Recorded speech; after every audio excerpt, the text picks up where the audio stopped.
Hey, welcome to Old Ass Movie Reviews. I'm Scott. There's Dave above me, and we have, I was going to say a treat for you, but we have another movie in the blaxploitation genre.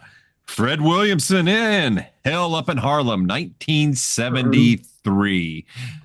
You know, I'll say this right now, and then I'll explain why. This is a miss. Just forget it and move on. Yeah. Yeah. However, we just mentioned, I'm looking at the poster for this. We've got Fred Williamson, good looking guy. He's, you know, hold on. I've got a cat attacking everything, and get off my keyboard. Hello, say hi to everybody. I'm the troublemaker that I just want everything. I'm a troublemaker. Okay, so anyway, we have him. It looks like he's a Navy SEAL almost with a machine gun. He's got goggles. There's I saw the lady in the bikini who did the karate. So she was in that. But looking at 2 seconds. Look, Black Godfather is back, is what they said. Now, right. Before I ramble too long, I'll let you get a word in. You're right. It's a miss. I really like. I don't ever remember seeing this movie, and that's I think one of the reasons we both wanted to watch it was like, oh, it's got Fred Williams in. It's Williamson. It should be good. I mean, he was a freaking hammer, right? Yes. Fred the Hammer. It's just a bad movie. It is. Watching this movie, I remember at one point being completely lost. Like there's nobody to root for really in this movie. There's no good guy, there's no bad guy. Well, they're all bad guys, but there's one guy that's a little less bad guy, which I guess is supposed to be Fred Williamson. I could not figure out for the life of me what was going on. Dude. Until he went to go see the preacher and they had all that exhibition. When you explain a plot. Yeah. Oh my God. I know exactly what we're trying to say. And the preacher are talking and they're explaining the plot. They're literally telling you what you're supposed to have already known, but there was no way to know because the writing is so bad in this movie. I've forgotten more of this movie than I remember. Because we watched something good after it, and that's the only one I can remember. I remember this having bad. This has got bad sound right off the bat. He's ADR'd in, sounding like, as you said, an old Jewish man. A couple of times. The cinematography is there's one good scene in here, and I call it the Exorcist scene, where there's a really foggy area where he's trying to make it to a phone booth, and it was a beautifully shot. It's really cool. I dig it. That's when I thought the movie was going to take a turn for the better. Yeah. And then it didn't. And then it suddenly didn't. Real quick, let me go through the cast real fast like we normally Fred do. Williamson, and that's about it. No, Julius Harris, the guy who played Papa. Yes, yeah. That guy's a really good actor. His acting in this was pretty good. His acting, Julius Harris acting was very good in this for what he had. And folks, there's not much of had. So Fred Williamson, Julius Harris played Papa Gibbs, Gloria Hendry played Helen Bradley, which was, I think, the prostitute lady who winds up getting strangled to death in the alley. Oh my God. She was an okay character, poorly used, poorly written. Again. Poorly written, because I'm going to tell you right now, there is not a single mother alive, I would think, who would not have went into hysterics to have her kids taken away from her. Not that one was that the most unbelievable scene. Yeah. She was supposedly loved her kids, and I was just like, what? Oh, let me say goodbye to him. Not a single freaking tear. Yeah, bullshit. Margaret Avery was. I agree completely. Margaret Avery was Sister Jennifer. That was the girl that was with the preacher, which was the most. I mean, you could see it coming from a mile away that those two were going to get together, and I'm like, there is no way in hell those two people would have gotten together. I didn't buy that relationship. She was not a good actress. But again, I go and I look and think to myself, was that the script? Part of it was the script. A lot of it was probably the direction. Yeah. And some more of it might have been that she had just too big of a part Yeah. for her, like at that time in her career. Like she wasn't ready for that big of a part.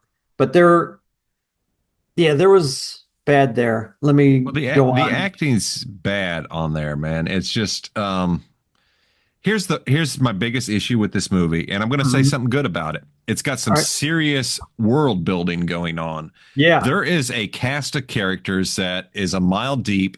It goes deep. We got the dude. There could be a whole movie just on the relationship between his father being a crime boss and Yeah. himself, but they decided to shove so much shit in this hour and a half, 2 hour Mhm. movie that they have to tell you what's going on. They Yeah. have to show you real quick, and none of it makes any sense. And it's like, why? Why don't you just focus on something? It needed multiple rewrites. I think we're looking at the first write of a script, because I could see Yeah. throwing all this out. This is what I want. I want this grand sweeping Godfather like scenario. Hey, Right. great. That's ambitious. But they had the budget for something much smaller. And it Th- was just, yeah. there's a movie called Black Caesar, and I think it takes place before this one because he gets out of prison. I think this is the second one. Well, And I want to say I saw Black Caesar and liked I'd it as like a to think it's kid. better. I think it was. But Durville Martin, we've seen him in a couple of movies that we've watched. I Hmm. want to say he was in a Rudy Ray Moore movie. He was the guy who played Reverend Rufus. Could have been Okay. a great character. That was a great idea for a character. And it was a great idea to have him go and help Williamson's character. They goofed that up. I'm watching that thinking, how are you going to goof? I saw what happened. He comes in, he helps, and then they just blew it. They just like why would you kill that guy? I'm going to ruin it, folks. It's not worth watching. They killed the Ruin guy that away. you're supposed to actually like for no reason, really. After he saves the protagonist, well, I guess protagonist, because I was told that he's the protagonist. None of his actions prove that he's the protagonist. None of his actions make me even like this It's a character. mess. It's a mess. This isn't It's a even like mess. Superfly. Superfly is a drug dealer. He's a bad man. I've watched that movie a couple of times as a kid and as a young man. I haven't seen it in many years, but I remember always liking Superfly. The soundtrack is great. The guy who does the soundtrack on that, fantastic. Superfly, bad guy, but you're still rooting for him. For whatever reason, you're still rooting for the bad guy. You do. They didn't, the writer, Larry Cohen, I think it was Larry Cohen, wasn't good enough to write this, or whoever.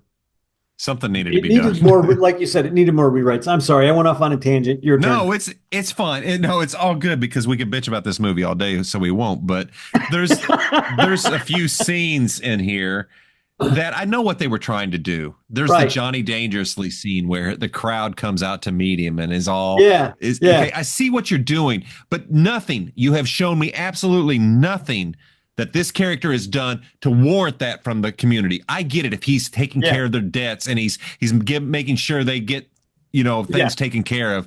We see that a Exactly. lot. We see gangsters roll into communities, and it's absolutely ridiculous, but it happens. Motorcycle gangs, mafia, and everything. They build up the community around them, because then the community will not turn them in, and they will Well, not snitch on them. But we prime saw none of example, that to think. Yeah, Al Capone. exactly. Everybody says Al Capone was this, he was that, he was this, he was that, but he took care of his community. He took care of the people. That was his Right or insurance wrong, good or policy. bad, bastard way of doing it, however you want to look at it. The people on the street level evidently love the guy for the most part. Yeah, yeah. They didn't show any of that, No, and you that I know, think was for this necessary to character. make us like him, because you can look at characters like you said, that are bad guys like Superfly, but you Yeah. get behind them, and Yeah. it's okay, because you notice that, and all characters are flawed. This one just didn't have any. I didn't see any. Man, I don't like this movie. That's it. That's my thing. I don't like it. What's your take, Yeah. I'm still confused on what happened to the wife. dude?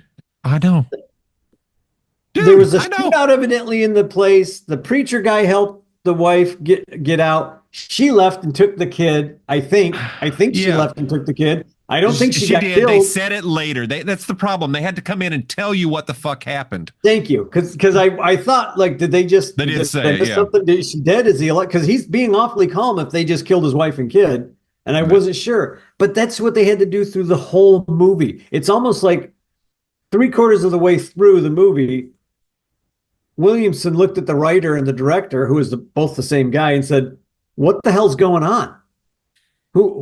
Why am I doing this? Why was my dad killed? Where am I?" And it had to be explained. That you had another character come in to explain what happened. Yeah. This is what would happen if I sat down and had a bunch of people and I had a script and said, let's make a movie. I bet it's going to come out like this because I don't have enough. There's not enough tightness here. There's not enough narrative. Right. It's not cohesive enough to tell a story visually. So there's problems in the script. I think this thing falls at the script, at the screenplay being adapted for whatever. It just does not flow. It doesn't work. I say miss. And I think you do miss it, folks. And I'm a big Williamson fan. I mean, I really am. I've seen him in a lot of movies. I love this stuff. And this is one of the movies that I think was it's just bad. It's my worst of 2025 so far. They put boobs in it, and the boobs it didn't even faze me. I'm just like, okay, boobs. Move on. It was almost like the director was like, oh, by page 5, I have to have boobs, or whatever page they wind up getting on. I'm like, why are you doing that now? Where did that come from? There's problems with the screenplay. There's problems with the editing. You have the scene where they assault the beach like Navy SEALs. Yeah. Absolutely ridiculous. However, it could have been filmed in a way that was exciting. We could have got some great camera angles, some close-ups, some tension, change the music. It looked like somebody set up their VHS camera and here's the guys, there they go running, and it's like, what's going on? I don't know what's going on. We got no communication. There's no That's a prime example of just bad writing. Like, I don't know why they were there. I don't know. I know there were a couple of white guys there that they got and like held a ransom. Was the ransom ever paid? They got I have no idea what the hell's going on. And then they had to try and make a point. Here's some soul food. Here's some green. I'm thinking, that sounds good. What's your fucking problem? Give me the cornbread. Give me the greens. I like fried chicken. Hungry. I know. And then watermelon. Hell yeah. We're in the South. I'm sorry. Love good food. I've eaten all that stuff. Okay, what? It's like, I'll have seconds, please. It was like, let's show how we're going to stick it to the man. I get it. Make your message, but that was stupid. It was just badly done. And like, I still couldn't figure out who those guys were that they went and assaulted on the island. And what point did they have? It was Whitey. It was them, but they were at Honky Island. What reason did they have for the rest of the movie? I never saw those guys in the rest of the movie. No, they were just the hired hit squad. Why are you on an island? You have a nice boat. Why are you fucking with these guys? Go home. Go do some fishing. Oh no, they took the boat there and just blew it. And that's where they had the bikini karates. It is honestly. Somebody sat down. How do I make a blaxploitation film? Check. That's what it felt like. That's what it felt like. It felt like somebody saw one blaxploitation film, Rudy Ray Moore movie, and didn't do it as well as Rudy Ray Moore. Yeah. Which is funny because Rudy Ray Moore is considered a horrible filmmaker now. God bless him. I love him. I love him and I love Ed Wood. Those two guys. Absolutely.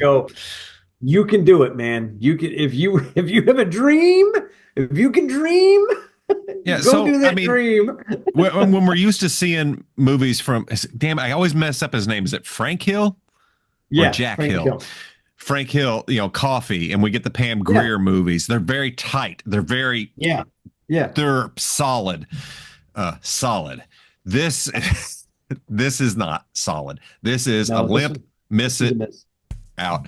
So folks, that's it. I'm done. I'm done with that. I'm done. You like our podcast and want to hear more? Hit the like, hit the share, hit the subscribe, and we will catch you next week. Have a good one.